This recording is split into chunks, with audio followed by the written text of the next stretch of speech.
Pisello, the ROI guy. Hi, this is April Morley. And welcome to the Value Coffee Talk podcast.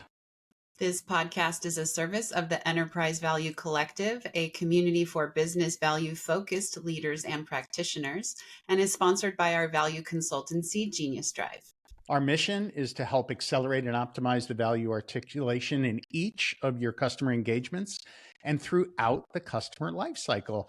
And to help us do a better job with that, we've invited Marchelle Varamini. She's currently the VP of Value at digital analytics firm Amplitude. She's a value leader veteran, and I got to work with her a little bit when she was at SAP Concur.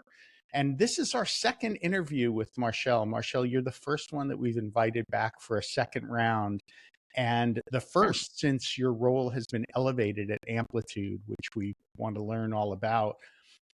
As a value leader, where you report in the organization, and we've written about this and spoken about it before, but it can be so important. It can make all the difference, especially helping the value group kind of elevate beyond being that business case factory. Tell us about your new role and why it's so important for the value program maturity at Amplitude.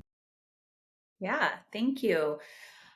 So yes, as you said, recently moved into a direct line to the CRO here at Amplitude. Very exciting, personally, of course, as well as for the entire organization.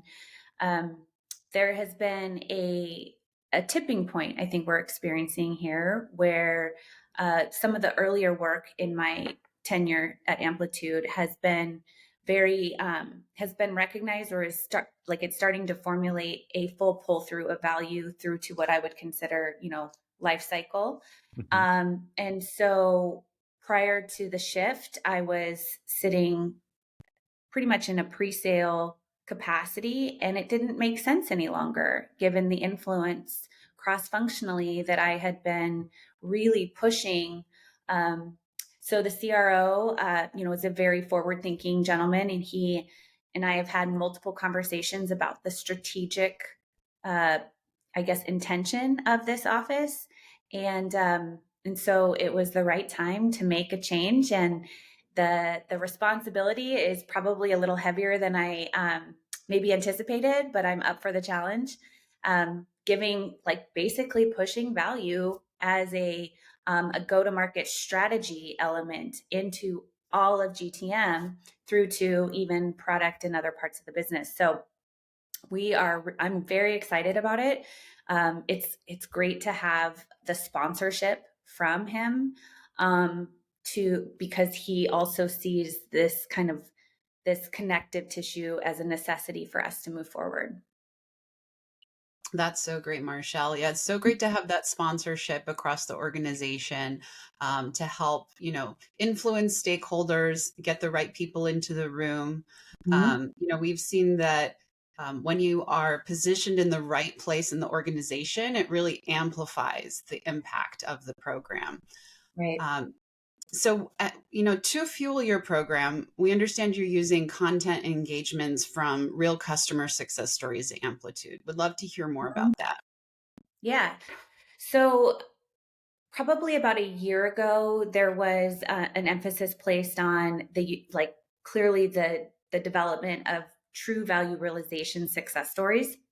Mm-hmm. And those success stories were basically, I guess, tied to this program approach to say, okay, if we sold this customer, we have got to pull that all the way through. And if our customer's testimony and our customer's position on Amplitude and the use of it was proving to be successful in their organization, that by definition was proof that the value motion itself was working. Mm-hmm. Right? Mm-hmm. So if we sold to the expected value and we serviced and supported and helped the customer realize that value, incremental probably, right? But continuously intended to build upon it, then we know that we're actually we're sitting in the right spot with that customer, right? So in partnership with product marketing and other marketing functions, we are really going after and ensuring that we can tell the true story of what our customers see as success with us. And again, it's just to then bolster the pre-sale motion that we know we needed to really be good at. Yeah, I love, Marchelle, that you build the programs on that real customer success and that experience and the data and metrics that you grow from there. Let's swing to the other end of the spectrum, which is kind of go to market and marketing. Now you've got responsibility to try to help drive value kind of consistently through there. What are some of the things you're doing with the marketing organization and the go to market motion with outreach?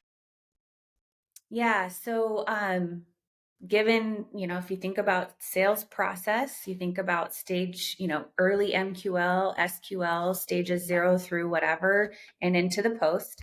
Mhm. I break it up into stages, and I support, I shouldn't say attack, I support the functions that serve those stages.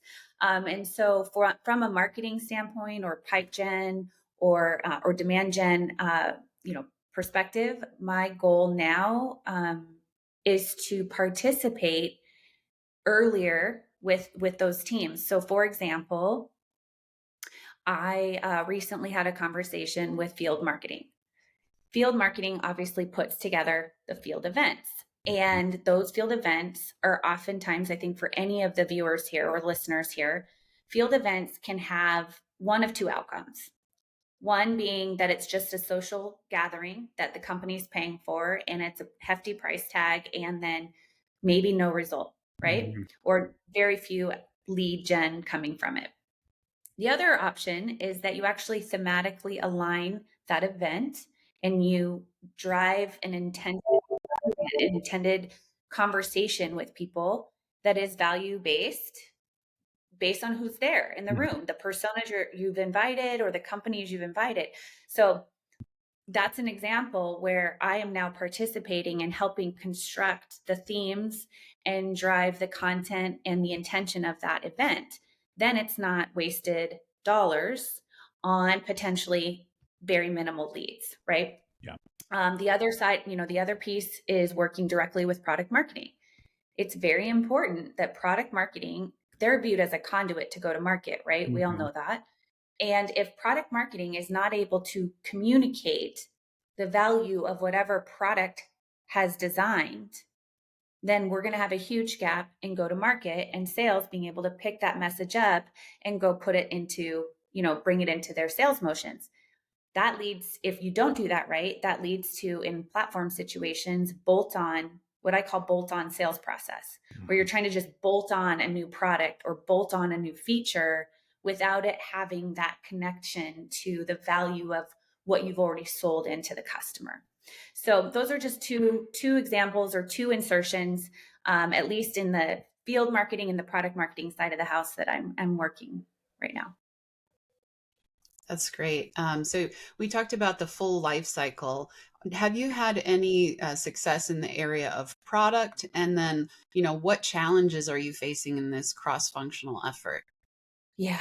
So I think it would be safe to say any value practitioner, or there's always friction. Like, let's be honest, there's always friction between a go-to-market team and a product team for whatever reason. Like, go-to-market is saying build stuff that's we can monetize, and product over here is saying, well, we need to continuously add new features and functions for existing customers so they're happy. Like, there's always a very interesting balance that we have to manage, right?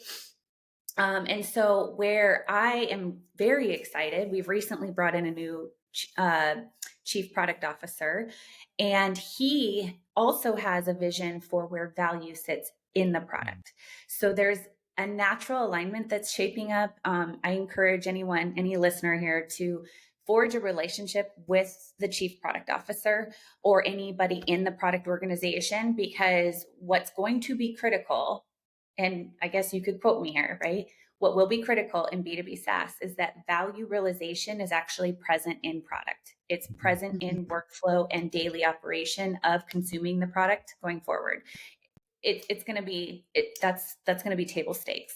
So So we are working to ensure two things. One, that we figure out the best way to represent value realized in product. Mm-hmm. And then the other side of the coin is to ensure that value is actually a part of what we would consider new product introduction process. So NPI being, and actually the value role having a Mm-hmm. place in early stage value or early stage product decision making, meaning, do we have an addressable market? Can this be monetized? What's the value statement here? Mm-hmm. Working backwards from what you would actually probably launch as the storyboard or the actual product marketing content, you have to start from that.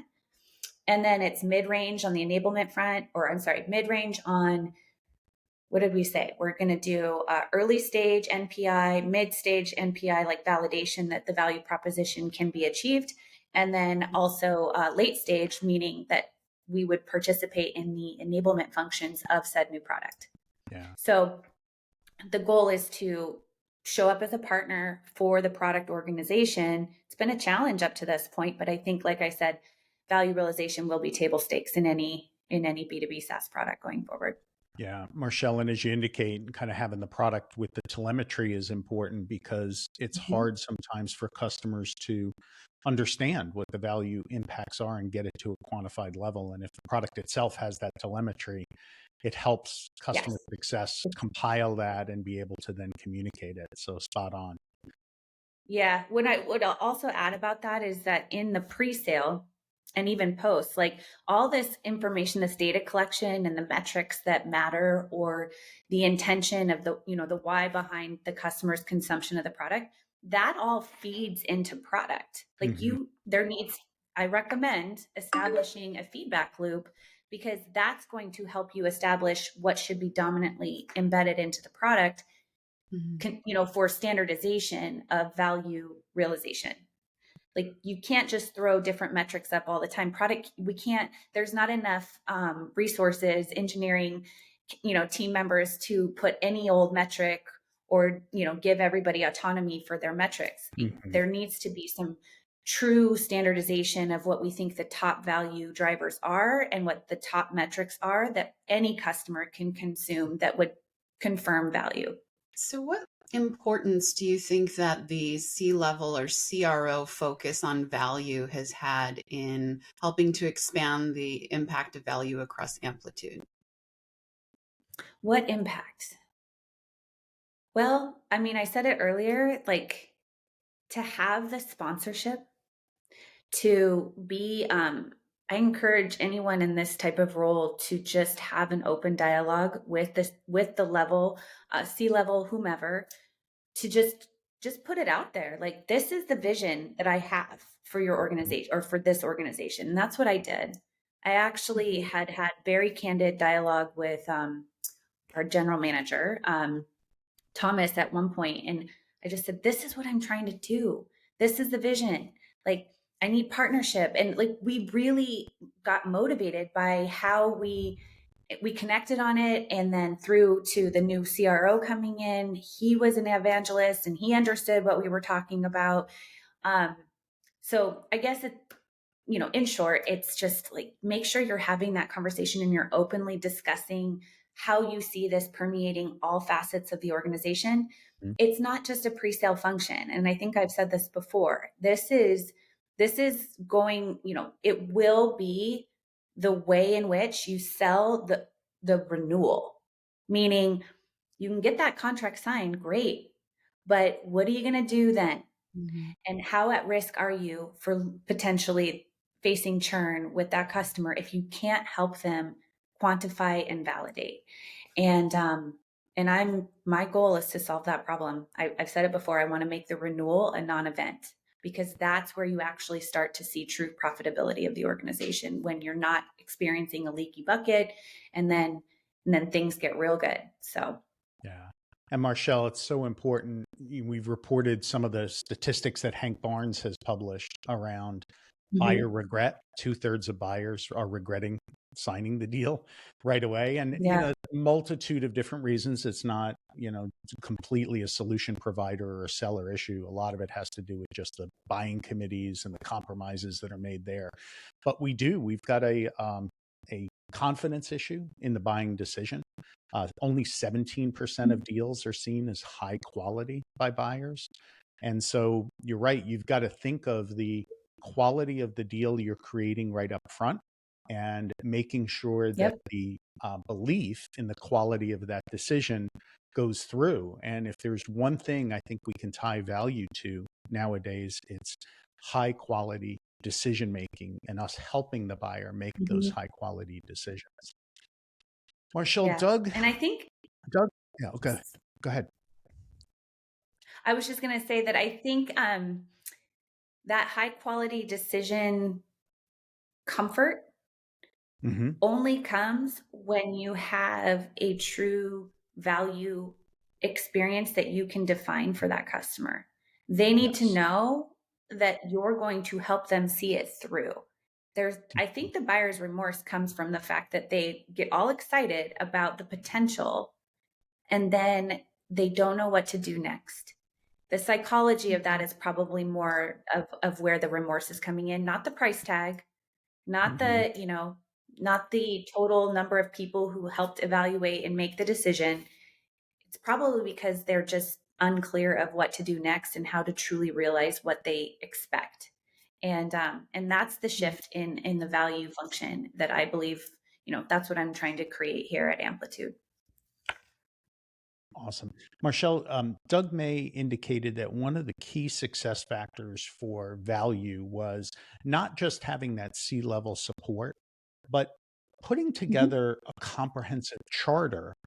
And I was just wondering, do you have a charter at Amplitude? And how important was that kind of to get the CRO support or post the CRO support now, kind of modifying it so the whole organization understands the role of value? Yeah. So I don't know if charter is the right way to, it's not something that I could throw a slide, like a walking deck up with you and just say, hey, this is all of the planned activities. This is, and the tactics and that, it's not that. It's a very organic, like pull up your boots and do, do the work kind of environment right now. But that's all to say that there is a vision that has been painted. And again, back to sales process and into the post sale, I literally have connected.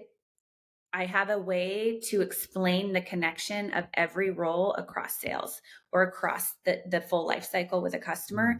And we are, anchored on the concept of a customer engagement model or, that kind of infinity loop that most organizations now have adopted.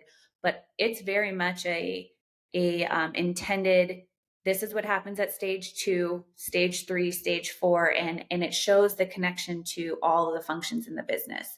So while it's not a charter and like this, like I'm not painting this visionary thing, I'm going at grassroots and saying, okay, I want you to feel this. I need you to feel this connection here. I need you to feel that connection there. I need you to see what this will, or let's talk about what it means downstream.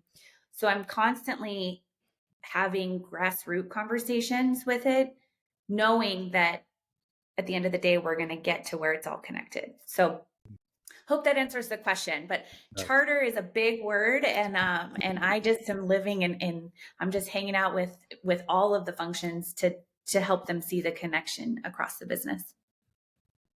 That makes sense at the grassroots level. So what is the one piece of advice you'd like to leave the Enterprise Value Collective with today? The one piece of advice based on some of the change I'm experiencing right now would be bold. The practice that you, the listeners here, are embarking on and creating, and it's going to be a dominant practice. I believe it. Like I know that it's limited right now. Be bold about it. Don't shy away from being value centric and working through where it should connect in your organization. Don't just look at it as myopic pre-sales. Look at it as the full red thread through from funnel to life cycle, and be bold about it, because that's how you're going to make waves in the organization. And that's how you're going to really get the sponsorship and the buy-in and the attention of others in the business. Awesome. Thank you so much for joining us, Marchelle, on the Value Coffee Talk podcast. Thank you. So great to have you. If you liked what you heard, please hit the like button, subscribe so you can stay up to date on the latest episodes. One a week is what we're publishing. So we'll have plenty of great content for you, and that'll help you to keep up to date. Also, join the Enterprise Value Collective if you haven't done it. LinkedIn, geniusdrive.com website. That'll let you stay in touch with all of the events, tools, and insights. And until next time, our Enterprise Value Collective, keep growing and sharing together.